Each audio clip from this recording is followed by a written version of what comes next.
संकेत की बहस पर। मैं हूं संकेत चतुर्वेदी। दोस्तों, मैं आपसे एक प्रश्न करता हूं। ये बताइए, दुनिया में ऐसा कौन सा देश है जिसकी राजधानी में सड़कों के नाम आक्रांताओं के ऊपर हैं? सिवाय हमारे, मेरे ख्याल में विश्व में कोई भी दूसरा ऐसा देश नहीं होगा। हमारा इतिहास, ये मेरी अपनी व्यक्तिगत राय है, ये मानना है कि हमें जो पढ़ाया गया वो इतिहास, वो हिस्ट्री क्लास में सेकुलरिज्म का जो पार्ट था वो कम्युनिस्ट मास्टर जी पढ़ा रहे थे। इस बात को पुख्ता करने के लिए मेरे पास में कई फैक्ट्स, कई तथ्य मौजूद हैं और इस विषय पर बहस करने के लिए मेरे पास कई विशेष मेहमान हैं जिनसे मैं आपका परिचय पहले कराता हूं। सबसे पहले मेरे साथ में हैं रोहित रंजन जी। रोहित रंजन जी कात्यायनी चैनल के सीईओ रहे हैं। नमस्कार रोहित जी। नमस्कार। मेरे साथ में हैं वरिष्ठ पत्रकार धीरज भारद्वाज जी। नमस्कार धीरज जी। मेरे साथ में हैं अवरल मलिक, भारतीय जनता पार्टी के नेता हैं। मेरे साथ में हैं केशव पंडित जी, चेयरमैन हैं एटीएन न्यूज के। तो दोस्तों, कार्यक्रम की शुरुआत करते हैं। सबसे पहले मैं रोहित जी का राय लेता हूं क्योंकि वो फर्स्ट टाइम हमारे कार्यक्रम में आए हैं। तो रोहित जी, मेरे को बताइए, दुनिया में ऐसा कौन सा देश है जहां पर जो सड़कें हैं वो आक्रांताओं के नाम पर हैं, जैसे कि औरंगजेब, जैसे बाबर? आपका क्या टेक है इस पूरे विषय पर? जी संकेत जी, सबसे पहले तो बहुत बहुत धन्यवाद मुझे अपने कार्यक्रम में बुलाने के लिए, और आपके जितने भी श्रोता हैं उन सबका मैं अभिनंदन करता हूं, और जितने भी एस्टीम पैनल इस डिस्कशन में बैठे हुए हैं सबको मेरा नमस्कार है। देखिए, जितने भी रोड, जैसा कि आप रोड की बात कर रहे हैं, मैं इस डिस्कशन को और भी डीप ले जाने के मूड में हूँ। जैसे कि आप जानते हैं कि रोड का नाम है अकबर रोड हो गया, या बाबर रोड हो गया, या कोई भी ऐसा हुमायूं रोड हो गया। ये जितनी भी रोड के नाम दिए गए हैं, या आजकल आप देखते होंगे समाजवादी पार्टी के एक प्रवक्ता हैं जो कि किसी भी चैनल में बैठते हैं तो वो हरा रंग के कपड़ा पहन के बैठते हैं, हरा रंग के शर्ट में, हरे रंग के कुर्ता में ही वो साल भर बैठे रहते हैं। तो ये जो सिंबोलिज्म की जो कहानी है वो आज से शुरू नहीं हो रही है, अंग्रेजों के जमाने से। और जैसा आपने बोला कि आक्रांताओं के नाम पे सड़क का नाम दिया गया है, तो आक्रांता तो सिर्फ वो भारत के लिए नहीं थे, आजादी के पहले तो वो पाकिस्तान के लिए भी थे, वो बांग्लादेश के लिए भी थे, वो अफगानिस्तान के लिए भी थे। वो सभी उन आक्रांताओं से प्रताड़ित हुए हैं, उन्होंने अपने धर्म को परिवर्तित करके मुस्लिम बने हैं, चाहे आज आप उसको क्यों न फॉलो करने लगे हो, लेकिन आक्रांता तो वो सबके लिए। तो ये जो रोड का नाम है, या जो कलर से जिस तरीके से प्रमोट किया जाता है, या जो सिंबोलिज्म किया जाता है, ये एक तरीके से किसी कम्युनिटी को फायदा तो कोई पहुंचाता नहीं है, लेकिन उनको एक तरीके से प्रमोट और प्रभोग किया जाता है। लेकिन मैं सिर्फ तो कहीं ना कहीं आपको लगता है ये पॉलिटिक्स ऑफ अपीजमेंट है? हाँ रोहित जी, आपको नहीं लगता ये पॉलिटिक्स ऑफ अपीजमेंट है? बिल्कुल है। मैं इस डिस्कशन को बहुत ही फ्रूटफुल एंगल में ले जाना चाहता हूँ।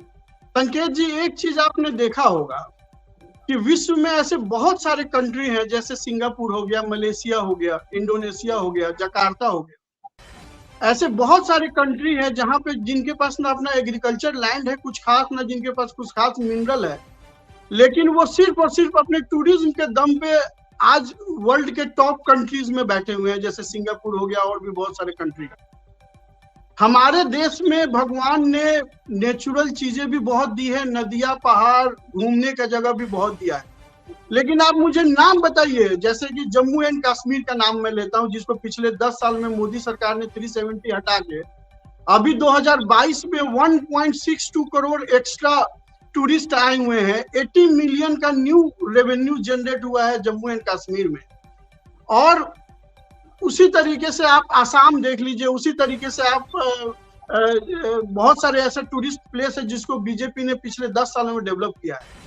मैं ये सीधा सवाल पूछना चाहता हूं कांग्रेस से, वामपंथी से, या जिनके बदौलत कांग्रेस ने 60 साल तक, 65 साल तक देश को चलाया, उन्होंने इन सारे टूरिस्ट प्लेसों पे क्यों क्रिटिसिज्म, ऐसी चीजें लगा के रखी, ऐसा वहां का माहौल बना के रखा कि कोई डर के मारे जा ही नहीं सकता था।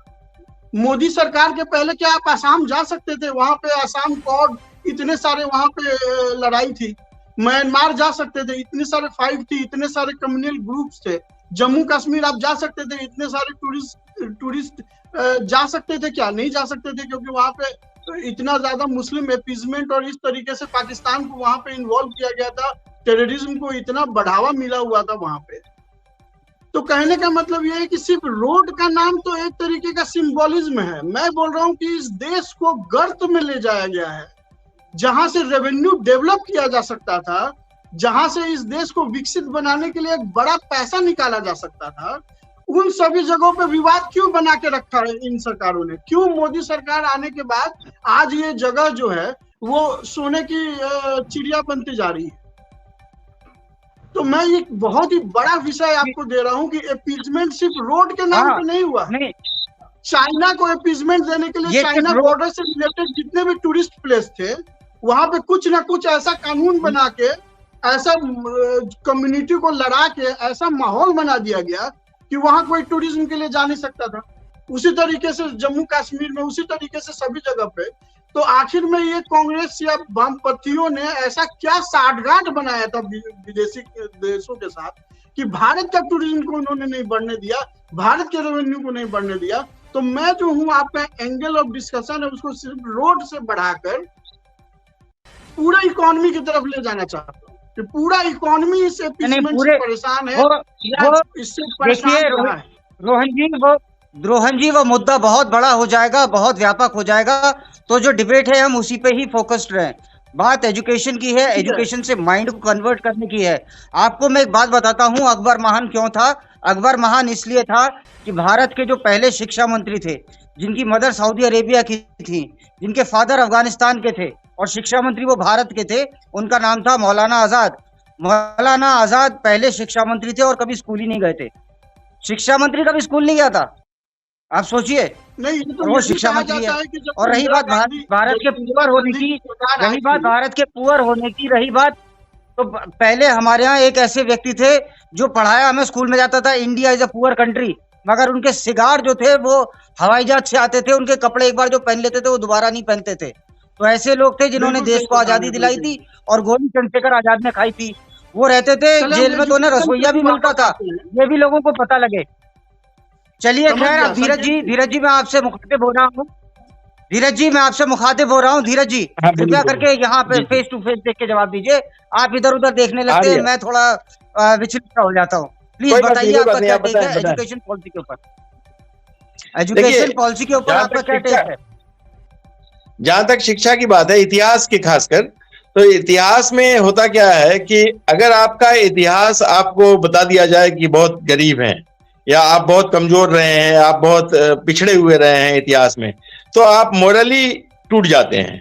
तो सबसे पहले ये मुगलों ने किया था कि आपके इतिहास को नष्ट किया, आपके ऐतिहासिक इमारतों को नष्ट किया, आपके इतिहास को पूरी तरह से खत्म कर दिया। उसके बाद फिर यही काम अंग्रेजों ने किया, और उसके बाद जो नई सरकार आई, जो सत्ता का हस्तांतरण हुआ, इनका बेसिकली आजादी तो मिली नहीं, इनको सत्ता का हस्तांतरण किया गया। और वो जो सरकार थी, उन्होंने यही किया कि इतिहास को बिल्कुल तोड़ मरोड़ के पेश किया। मैं आपको एक छोटा सा एग्जांपल देता हूं कि हमारी सभ्यता मानी जाती है सनातन सभ्यता है, और सिंधु घाटी के समय से हमारी वो रही है। सिंधु घाटी के बाद आप सीधे आइए, सिंधु घाटी करीब 4000 साल पहले खत्म हुई, और उसके बाद सीधे वो गुप्त काल में वो जो मौर्य वंश के चंद्रगुप्त मौर्य वगैरह आए। तो इसके बीच का इतिहास कहीं नहीं पढ़ाया जाता है, इसको बोला जाता है डार्क एज। अब सोचिए 3000 साल तक का इतिहास इन लोगों ने पढ़ाया नहीं, क्योंकि वो भारत का एक गौरवशाली समय था और उसको इन लोग पढ़ाते ही नहीं है। आपको इतिहास को इतने तोड़ मरोड़ के, शिवाजी जिन्होंने इतने भारत को गौरवमयी पोजीशन पे पहुंचाया, उसको इन लोग बोलते हैं कि वो हमलावर था, और उनको जिसने मारा उसको वो बोलते हैं महान था। तो ये जो इतिहास को इन्होंने बिल्कुल तोड़ मरोड़ के एक साजिश के तहत, ऐसा नहीं है कि अज्ञानता, जैसे आपने कहा कि वो अज्ञान थे, अनपढ़ नहीं थे, वो बहुत साजिश करता थे। उनके साथ जो टीम थी उसने एक साजिश के तहत सबसे पहले आपके इतिहास को नीचा दिखाया, आपकी जो सभ्यता है उसको नीचा दिखाया गया, और उसके बाद फिर जहां जहां आपको ग्लोरीफाई होने का टाइम मिलता है, जब ये आक्रमणकर्ता थे जो अफगानिस्तान से की तरफ से आते थे, 400-500 सालों तक उन लोगों ने हमला नहीं किया था। इसलिए नहीं हमला किया था कि उन्हें भगाया गया था मुगलों के पहले। तो ये जो मुस्लिम आक्रांता थे, तो उस बारे में हम लोगों को कुछ नहीं बताया जाता है। बताया जाता है कहाँ, जब से वो आर्यों ने एक सेकंड रोक के मैं आपकी बात में ऐड कर रहा हूं सर। आर्य ने हमला करा यहाँ पर, ये जस्टिफाई करने के लिए कि जो मान लीजिए जो गजनी ने करा वो भी ठीक था, तो आर्यों ने हमला करा। द्रविडियंस हो सकता है आर्य रहने ही नहीं हो, वहां पे लड़ाई हुआ, इन्हें कैसे पता लगता है? ये एक पूरा मिथ है। ये नहीं पता था कि लड़ाई हुई थी। आप वेद में एक शब्द है, एक वो है श्लोक है, कृण्वन्तो विश्वमार्या। इसका मतलब विश्व को आर्य बनाओ। आर्य मतलब प्रगतिशील। ऐसा नहीं है कि कोई आर्य बाहर से आए। मैं क्या बाहर से आया हुआ हूँ? मेरे क्या पूर्वज बाहर से आए हैं? मैं नॉर्थ इंडिया का हूं तो मैं आर्य हो गया और बाहर से आ गया? नहीं, मैं कभी भी इस बात को नहीं मान सकता। ये एक मिथ थी, ये एक साजिश था। अंग्रेजों ने बता दिया कि नहीं, तुम अगर गोरे हो तो तुम आर्य हो, बेसिकली वहां से आए हुए हो, फॉरेन से आए हुए हो। तुम तो हमारे ही थे, इसलिए तुम गोरे हो, इसलिए तुम्हारा आर्य खून हो गया। तो रोहित जी आर्य हैं, आपके कहने का अर्थ यह है? सब लोग आर्य हैं, सब लोग आर्य हैं। आर्य जो है वो एक विकसित संस्था है। रोहित रंजन जी आर्य हैं। मैं टॉपिक के मेन पॉइंट पे दोबारा आना चाहता हूं संकेत जी। जो आपका टॉपिक है कि कैसे वामपंथियों ने या जैसे इतिहास को बदला गया, तो हम मॉडर्न इतिहास की बात कर रहे हैं, जिसमें भारत के रोड को जो है आक्रांताओं के नाम पे, या जो भी आपका टॉपिक है। मैं ये आपको इस टॉपिक पे इसलिए वापस लाना चाह रहा हूँ कि अगर इसको आपको जड़ में जाना है तो सबसे पहले आपको देखना होगा कि जब इंदिरा गांधी पहली बार एजुकेशन मिनिस्टर बनी थी, तो इंदिरा गांधी ने सबसे ज्यादा इस देश के इतिहास के साथ छेड़छाड़ किया। उन्होंने पहले तो जितना भी स्वतंत्रता का जितने भी आंदोलन थे उसको मैक्सिमम गांधी और गांधी परिवार तक सेंट्रिक करने की कोशिश करी। जितने भी हमारे बाकी के फ्रीडम फाइटर्स थे उनके रोल को या तो कम किया गया या उनको निगेटिवली प्रमोट किया गया। जैसे सावरकर जी को तो एकदम विलेन ही बना के दिखाया गया है। अभी वीर सावरकर पे एक मूवी भी आ रही है। तो अगर आप उस एरा पे जाते हैं, अगर इंदिरा गांधी के पहले का किताब को अगर आप देखते हैं, जो इंदिरा गांधी जी ने जिसमें मॉडिफिकेशन किया था, हालांकि वो किताबें अब मिलना मुश्किल है क्योंकि उसको उन्होंने बहुत ही सिस्टमैटिक ढंग से हटवाया या जलवाया या जैसे भी उसको सिस्टम से आउट कर दिया। लेकिन कहीं से भी अगर आप उस इतिहास को वापस लाते हैं और इंदिरा गांधी के समय के इतिहास के बाद का इतिहास देखते हैं, तो उसमें जमीन आसमान का अंतर। उसको पूरी तरीके से गांधी परिवार की तरफ महिमा मंडल किया गया और जितने भी आक्रांता थे उनको मुस्लिम अपीजमेंट के नाम पे उनको वेरी इंटरेस्टिंग फैक्ट। और नहीं सिर्फ वो नहीं, गांधी इस देश का इतिहास हजारों साल पुराना है। इस देश का बाप गांधी कैसे हो गए मुझे आज तक समझ में नहीं आया कि उन्हें लोग प्यार से बापू बोलते थे, फिर वो बाप भी हो गए और सुप्रीम कोर्ट ने कहा कोई जरूरत नहीं बोलने की, तेरा मन करे बोल, नहीं मन करे मत बोल। मुझे तो इंसल्टिंग लगता है। बाप का क्या है, वो भारत माता का पति है क्या? मतलब कितनी गिरी हुई बात है, अपमानजनक बात है ये। खैर, मेरे साथ में बहुत इंपॉर्टेंट मेहमान है मेरे एटीएन नेटवर्क के केशव पंडित जी। पंडित जी, आपका क्या मानना है इस विषय पर, आपका क्या टेक है? और आपको मैं पहले बताऊं, मैं आपकी आवाज का बहुत बड़ा फैन हूं जी। देखिए, दो विषय हैं। मेरी आवाज आ रही है आप तक? एकदम बहुत अच्छी आवाज आ रही है। पहला तो आर्यों को लेकर के जो लोग ये कहते हैं कि आर्य बाहर से आए हैं, मैं उनको पहली बात तो यही कहूंगा कि वो लोग भीमराव अंबेडकर के विचारों पर, मतलब उनके ऊपर लात रख करके गुजरते हैं। जो लोग ये बोलते हैं आर्य बाहर से आए हैं, क्योंकि भीमराव अंबेडकर जी की एक पुस्तक है वही शूद्राज, पढ़नी चाहिए थी इसको। वो लोग पढ़ते नहीं है, और पढ़ते हैं फिर भी छेड़खानी करते हैं भीमराव अंबेडकर के साथ में, और फिर कहते हैं कि हमें छेड़ दिया गया। भीमराव अंबेडकर लिखते हैं कि इसका कोई प्रमाण नहीं है कि आर्य बाहर से आए हैं, और आर्य बाहर से आए ही नहीं हैं।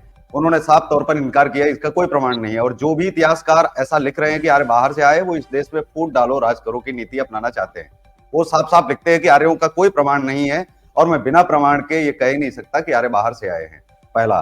दूसरा, भारतीय संविधान, मैं दूसरी बार फिर पैनल पर जो है कह रहा हूं, और आपकी बहस में भी, कि भारतीय संविधान से छेड़छाड़ के लिए चंद्रशेखर आजाद लगे हैं, और तमाम ऐसे नेता हर युग में कहीं ना कहीं जो है वो अपनी जाति को जो है प्रमोट करते हैं।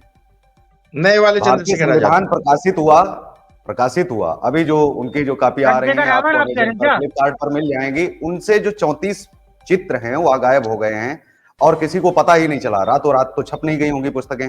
संविधान अवेलेबल हैं, आप संविधान खोलिए, प्रथम पृष्ठ से अशोक का चित्र ही गायब है, जबकि आप जो मूल प्रति है संविधान की, उसकी मूल प्रति में प्रथम चित्र जो है वह अशोक का है।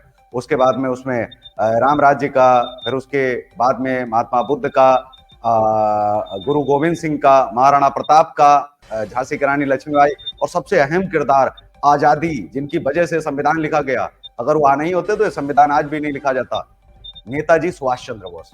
आप सोचिए कितनी बड़ी छेड़खानी की है इन लोगों ने। नेताजी सुभाष चंद्र बोस की जब बात आती है, न तो उन पर जो है आज बात करने के लिए कांग्रेस तैयार है और न ही भारतीय जनता पार्टी। भारतीय जनता पार्टी भी नेताजी सुभाष चंद्र बोस को वहीं तक उठाती है जहां तक जरूरत समझती है, लेकिन जब बात आती है बड़े किरदार की तो वीर सावरकर आ जाते हैं। वीर सावरकर और नेताजी में बड़ा एक द्वैष है।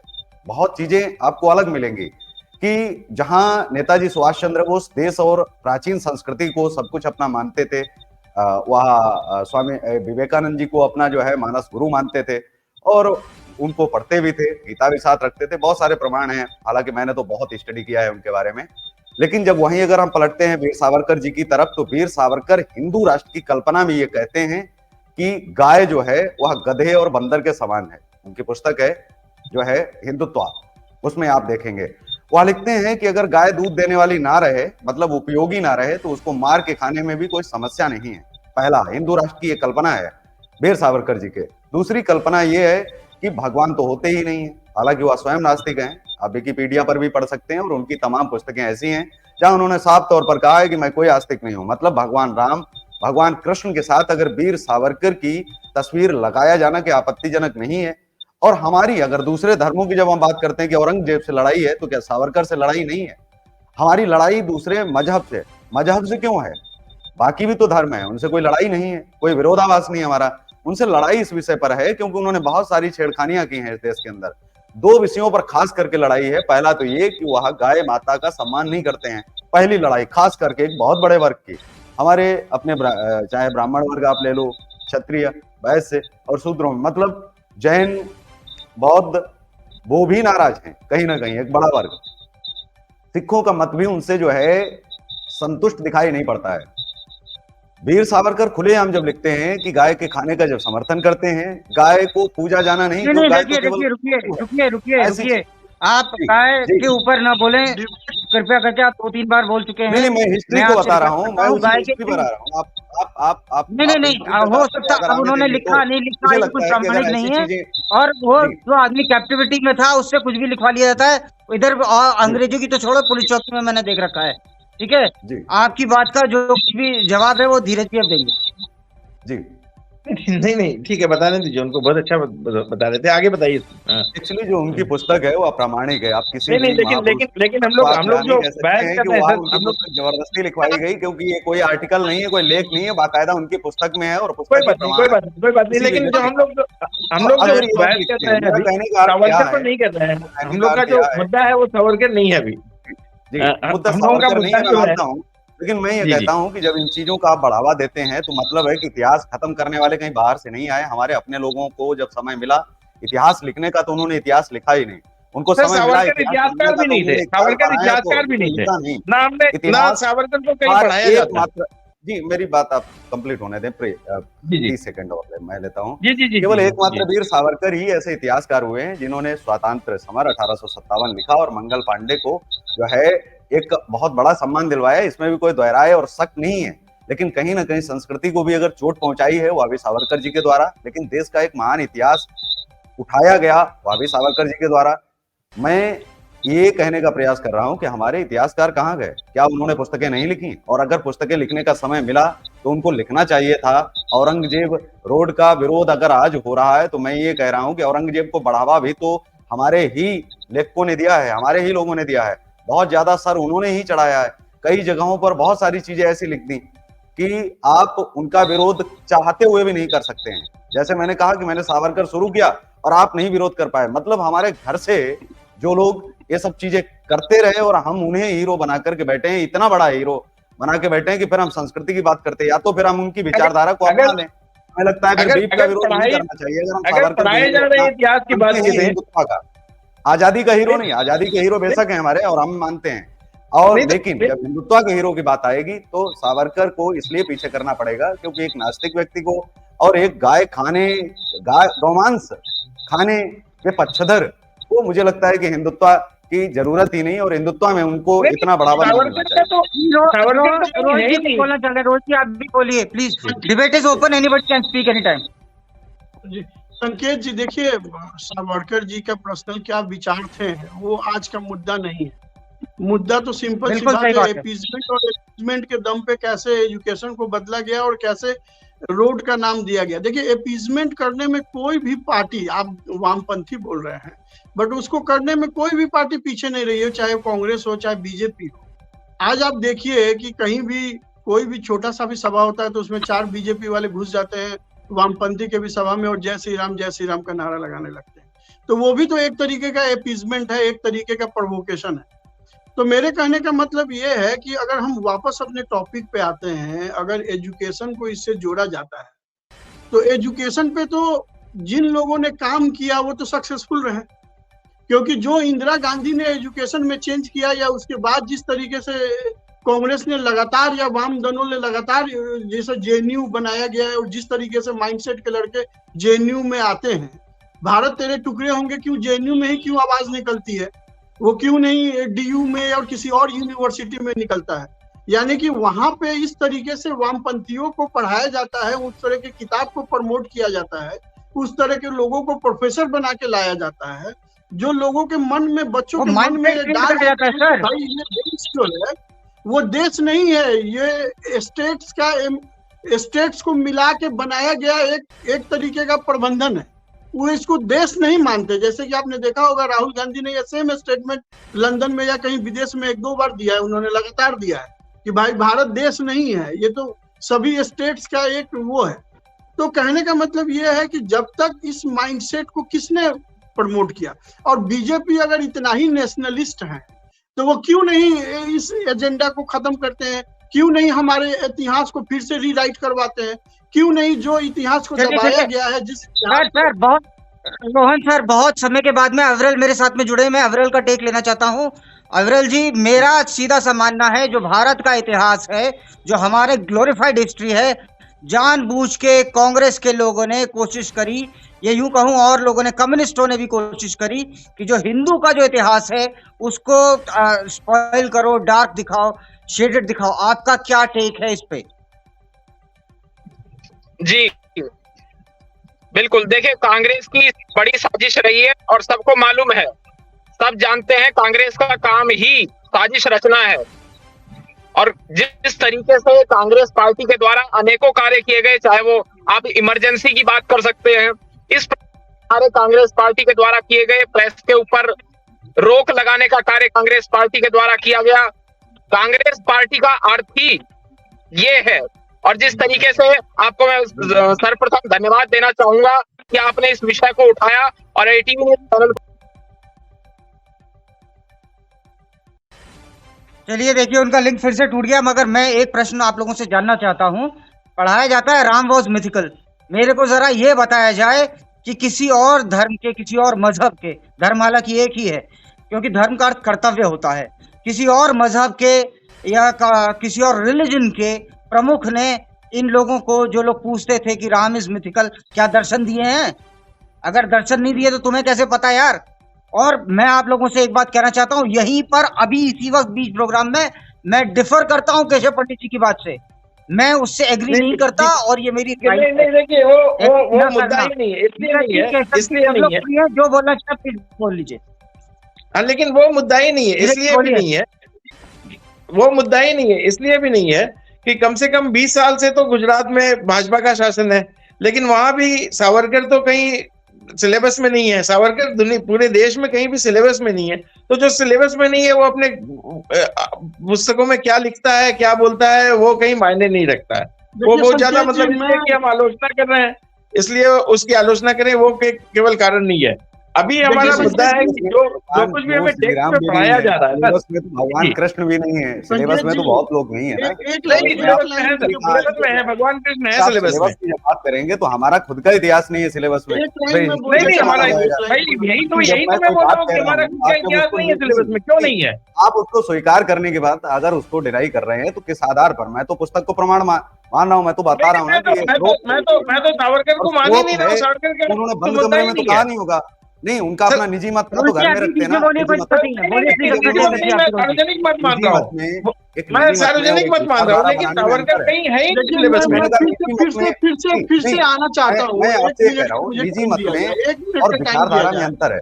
निजी मत बस वह हाँ, है बोलिए, जहाँ मुझे पर इसका केवल टाइम मेरा है। मानना हो, और विचारधारा वह है जिसे हम नहीं निजी पुस्तकों मत, का निजी रूप मत देते नहीं, हैं, मैं बोल पहनावे, रहा हूँ, जामा, पॉलिटिकली कहा उन्होंने। जी जी मैं एक मिनट फिर से टाइम लेना चाहता हूँ। संकेत जी, मैं आपके माध्यम से, चूंकि बीजेपी के प्रवक्ता चले गए, मैं आपके माध्यम से तो पहले बीजेपी के प्रवक्ता से और बीजेपी के जितने भी नेता लोग हैं जो अपने आप को नेशनलिस्ट बोलते हैं और सबको जो है हमाम में धोने की गारंटी देते हैं, मैं उनसे सिर्फ एक सवाल करना चाहता हूँ कि जैसे आपने कांग्रेस के समय के फाइनेंशियल फ्रॉड के लिए व्हाइट पेपर लाया था, वैसे आप एजुकेशन सिस्टम में चेंज जितने भी किया गया है कांग्रेस या वामपंथियों के द्वारा, उसके लिए आप क्यों नहीं व्हाइट पेपर लेकर आते हैं?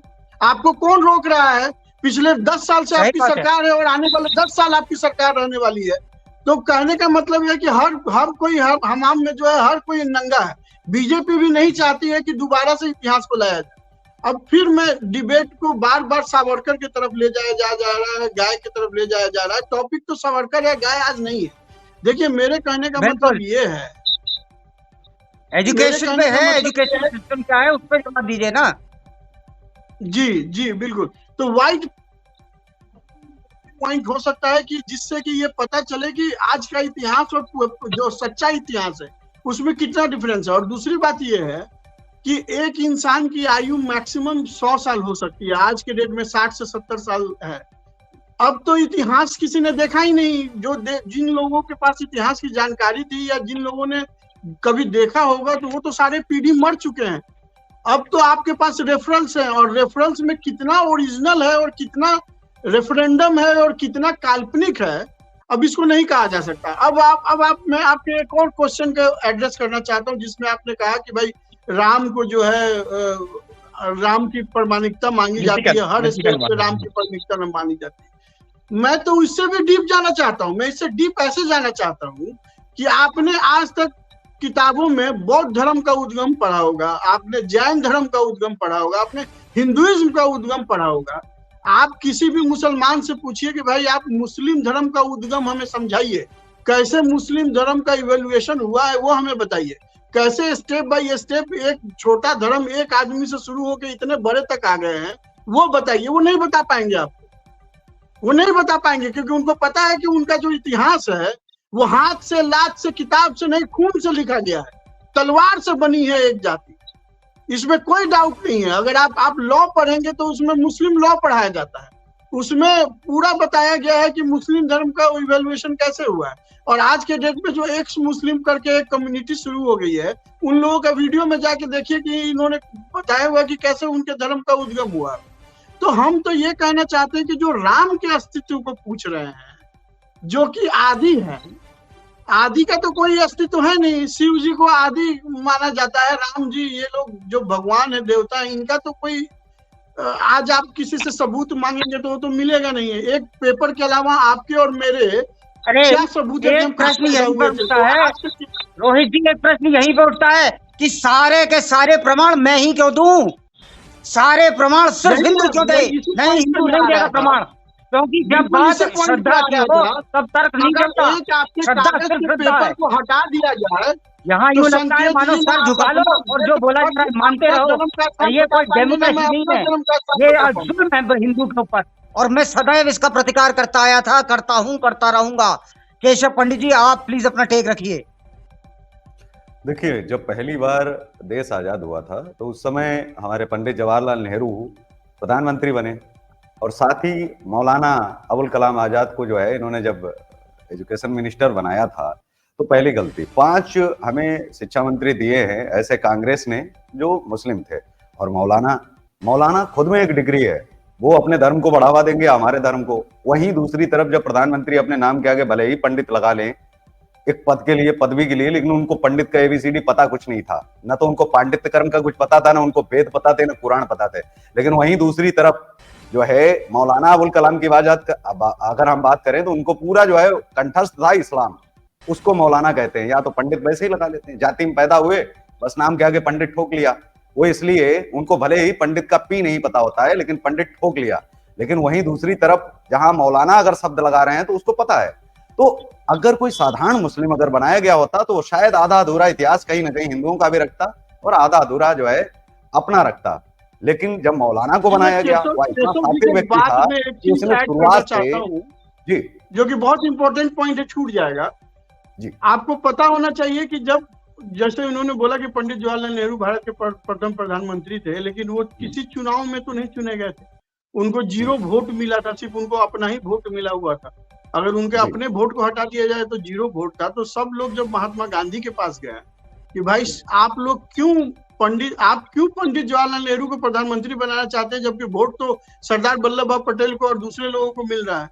तो उन्होंने कहा कि देखो, इसलिए नेहरू को मैं बना रहा हूं कि इस पूरे कैबिनेट में या पूरे इस ग्रुप में एक नेहरू ही है जो इंडियन अंग्रेज है। यानी कि वो तब भी जो है जवाहरलाल नेहरू ना किसी धर्म को मानते थे, ना किसी जाति को मानते थे, ना किसी कम्युनिटी को मानते थे, ना वो भारत के कल्चर में उनका कोई इंटरेस्ट था। वो शुरू से विदेशी कल्चर को फॉलो करते थे। चाहे उनका नेहरू जी तो ये भी कहते थे भाई, नेहरू जी तो ये भी कहते थे भाई मैटर ऑफ चार्ज में मैं हिंदू। कंप्लीट करने दीजिए। और जवाहरलाल नेहरू सिर्फ इतना ही पे नहीं रुके थे।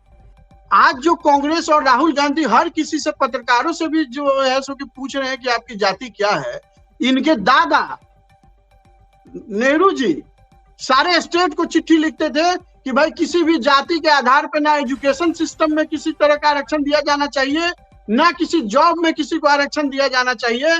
क्योंकि अगर आप एजुकेशन सिस्टम में अगर कमजोर लोगों को अच्छे जगह पे बैठा देंगे, IIT एम्स में बैठा देंगे, तो वहां से कमजोर प्रोडक्ट निकलेगा।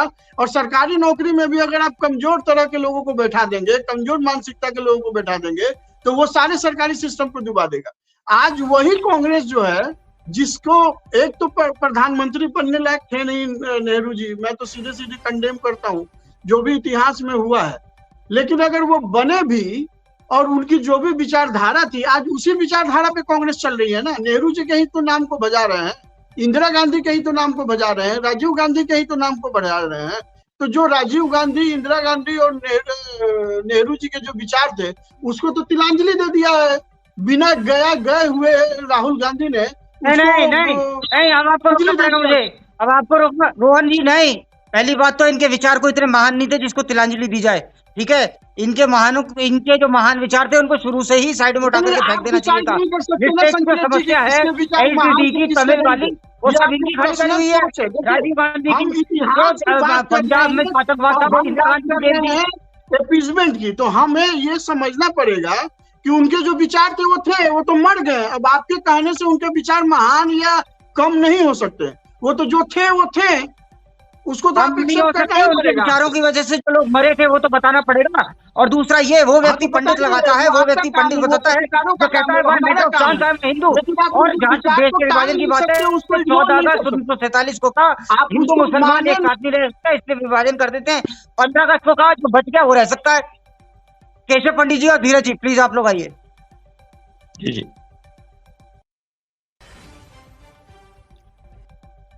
जी हाँ, आप लोगों से एक प्रश्न करता हूँ कि अकबर महान जो था वो कैसे था?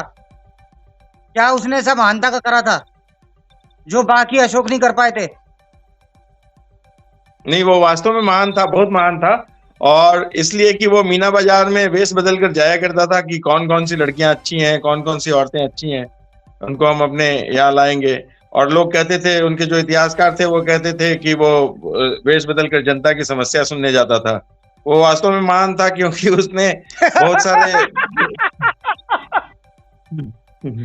जो वो इसलिए भी महान था कि वो जाकर उसने एक झूठा, जितने भी हिंदू राजा थे उन लोगों के यहाँ जाकर उनसे शादियां की, उनकी लड़कियों से। और लोग कहते थे कि वो मित्रता बढ़ा रहे हैं, लोग देशों से, सभी देशों से संबंध बना रहे हैं। वो एक अनपढ़ और एक वो था, लेकिन उसको ऐसा बताया गया कि बहुत पढ़ा लिखा, बहुत महान था। बल्कि आप फिल्म में देखिए, एक नाटा सा, उसका कद बहुत छोटा था, और फिल्म में ऋतिक रोशन को बना दिया गया अकबर। जोधाबाई एक फिक्शियस कैरेक्टर, उसको बना दिया गया। ये मतलब कई सारे, अकबर तो अपने आप में एक पूरा झूठ का पुलिंदा है। नहीं है जी चलिए देखिए, बहुत देर के बाद फिर से एक बार अफजल मलिक जी ज्वाइन करें। अफजल मलिक जी आप बोलिए प्लीज, आप बहुत कम बोल पाए हैं। बोलिए बोलिए, देश के इतिहास के बारे में बोलिए, एजुकेशन सिस्टम के बारे में बोलिए, हमें क्या पढ़ाया गया, किस प्रकार से मूर्ख बनाया गया, आज तक हिंदुओं का कैसे शोषण हुआ। और एक प्रश्न आपसे रोहन जी ने करा था जब आप यहाँ पे नहीं उपस्थित थे, अगर कुछ रोहन जी डायरेक्ट ही पूछेंगे, बीजेपी के प्रवक्ता रोहन जी आ गए हैं, आप पूछिए प्लीज। आपसे है, बीजेपी प्रवक्ता से है कि जैसे आपने इकोनॉमी पे अभी आपने एक श्वेत पत्र निकलवाया था कांग्रेस के टाइम का, वैसे ही जो भारत के स्वतंत्रता के बाद जिस तरीके से भारत के जो इतिहास में जिस तरीके से छेड़छाड़ किया गया था, आप उस पर क्यों नहीं श्वेत पत्र ला रहे हैं? 10 साल से आपकी सरकार है और ऐसा माना जा रहा है कि अगले 10 साल तक आपकी सरकार रहने वाली है। तो आप मुझे बताइए कि इधर उधर की बात करना छोड़िए, किसने क्या किया, उसने तो कर दिया, आप क्या कर सकते हैं? आज आपके हाथ में सत्ता है, आप क्या करेंगे, कितने टाइमलाइन के अंदर करेंगे, आप उसका सीधा जवाब दीजिए। किसने क्या किया, उसने तो कर दिया, तो मैं आपको जवाब देना चाहूंगा, जिसने जो किया वो भी क्यों किया, हम तो इस बात को कह रहे हैं। और किसने अधिकार दिया उस व्यक्ति को इस प्रकार का कार्य करने का? यदि किसी ने भ्रष्टाचार किया तो वो क्यों किया? किसी ने कर दिया इसका अर्थ नहीं है।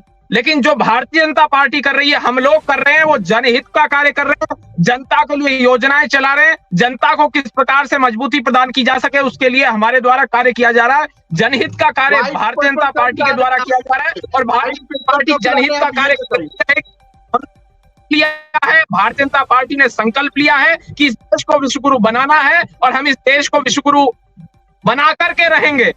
उसको कोई रोक नहीं सकता, कोई ताकत नहीं रोक सकती पूरी दुनिया की।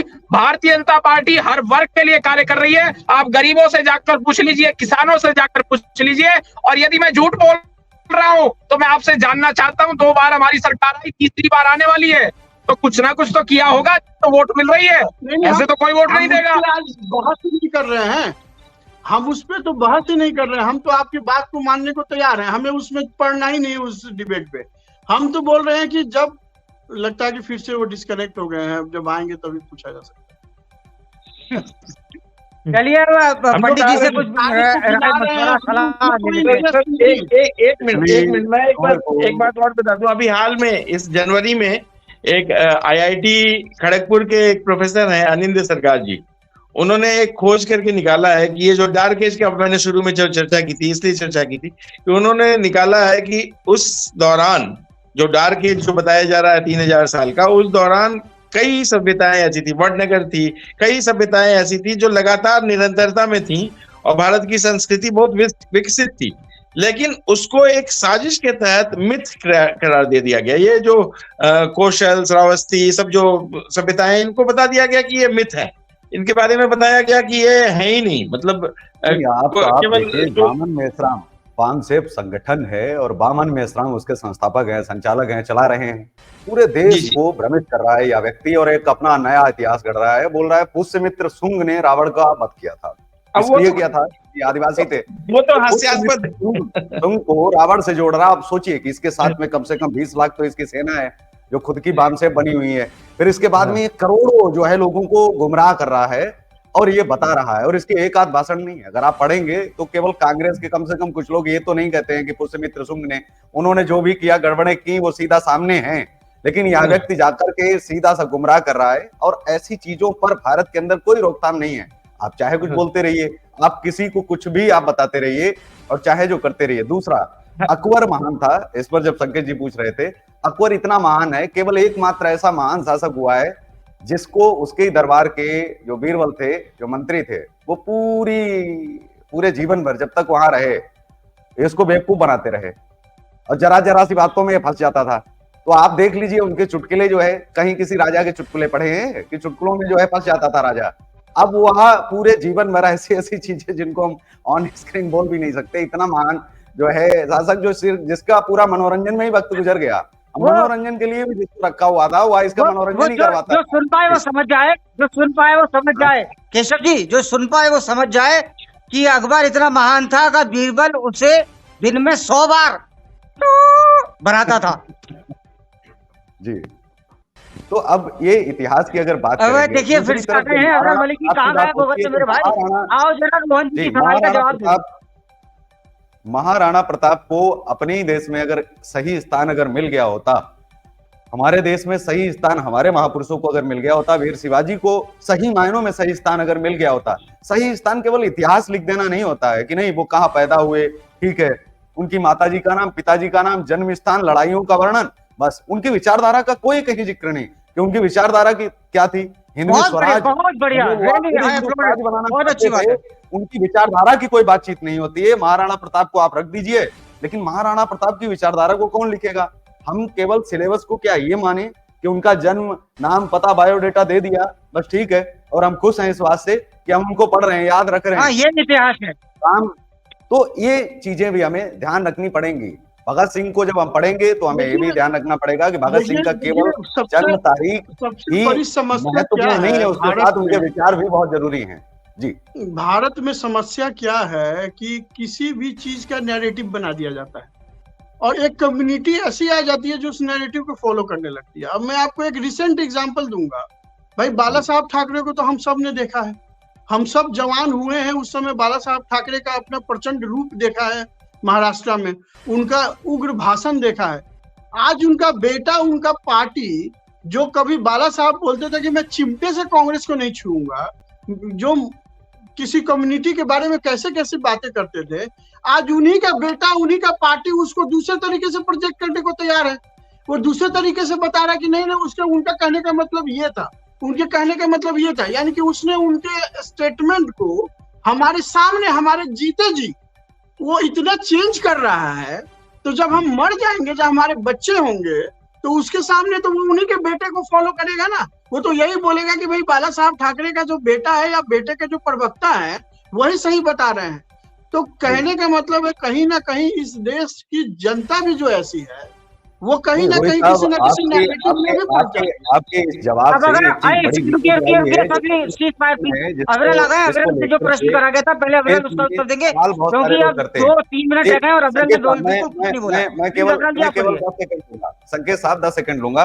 जो रोहित साहब ने बोला वो बड़ी इंपॉर्टेंट बात है और ये करना इसलिए जरूरी है कि मैं रोक रहा हूं आपको बीच में। जब संकेत साहब ने कहा कि ऐसा बेटा, मतलब इसका तात्पर्य यह हुआ कि ऐसा बेटा होने से बेहतर है कि बेटा ही ना हो, मतलब राजा फिर निसंतान होना चाहिए।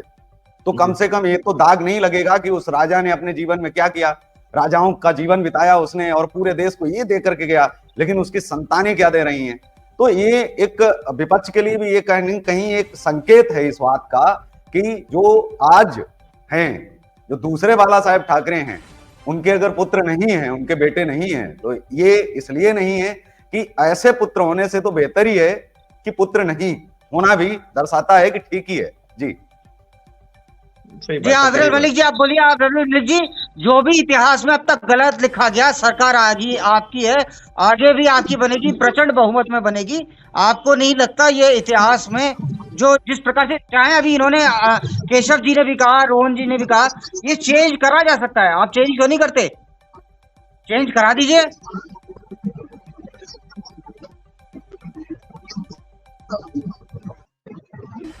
निश्चित से हमारे द्वारा परिवर्तन लाया जा रहा है। नरेंद्र मोदी जी के नेतृत्व में, नरेंद्र मोदी जी के मार्गदर्शन में निश्चित तौर पर परिवर्तन आ रहा है। और किस प्रकार से परिवर्तन लाया जा रहा है वो आप देख रहे होंगे। आप एक वरिष्ठ पत्रकार हैं, तो मैं इसके साथ साथ आपको ये भी, और आप परिवर्तन पर पहुंचाते, आप बताइए कि एजुकेशन मिनिस्टर कौन है, उसकी क्या योग्यता है जो वर्तमान में एजुकेशन मिनिस्टर जो आपने बनाया पिछला और वर्तमान में, जी दोनों मिनिस्टरों का परिचय आप बता। नहीं, हम जनरल नॉलेज टेस्ट लेने के लिए बैठे, हम ये बताने करने के लिए बैठे हैं जो एजुकेशन में ये बदलाव जाए, ये अपने नेताओं को बताएं जो पार्टी में सबसे कद्दावर हैं। अब्राहम जी की इतिहास करने की जरूरत है। जी केशव जी आपकी आवाज नहीं आ रही है। आवाज मेरी अभी आ रही है? मैंने आपसे सवाल सीधा किया है कि जो 2 शिक्षा मंत्री आपने बनाए हैं, वो फिर चले गए, तीसरी टर्म आने वाली है जी, तो दोनों शिक्षा मंत्रियों की योग्यता क्या है? उनका कनेक्शन कट गया। ठीक है। चलिए देखिए, ये ये आप थी बहस आज की, और उम्मीद है आप लोगों को अच्छी लगी। नहीं, लेकिन विचारधारा को बातें, नमस्कार। सारे काम प्रधानमंत्री के तो नहीं है। मुझे लगता है कि यह काम शिक्षा मंत्री को देखना चाहिए, उनको बयान देना चाहिए। मैंने उनको कभी नहीं सुना है कि उन्होंने बड़ी सी प्रेस कॉन्फ्रेंस की हो, उन्होंने बताया हो कि एनसीईआरटी ने क्या क्या गड़बड़े की हैं, क्या क्या किया है, हम क्या क्या बदलाव करने जा रहे हैं। क्योंकि जो जिस डिपार्टमेंट जिसको सौंपे जाते हैं वहां कहीं ना कहीं बाहर आकर के बताते हैं गलतियां, लेकिन उन्होंने कभी आकर के कोई गलती नहीं बताई। आपको एक मजेदार बात बताएं, मेरी बात सुनिए, एनसीईआरटी से एक बात याद आई।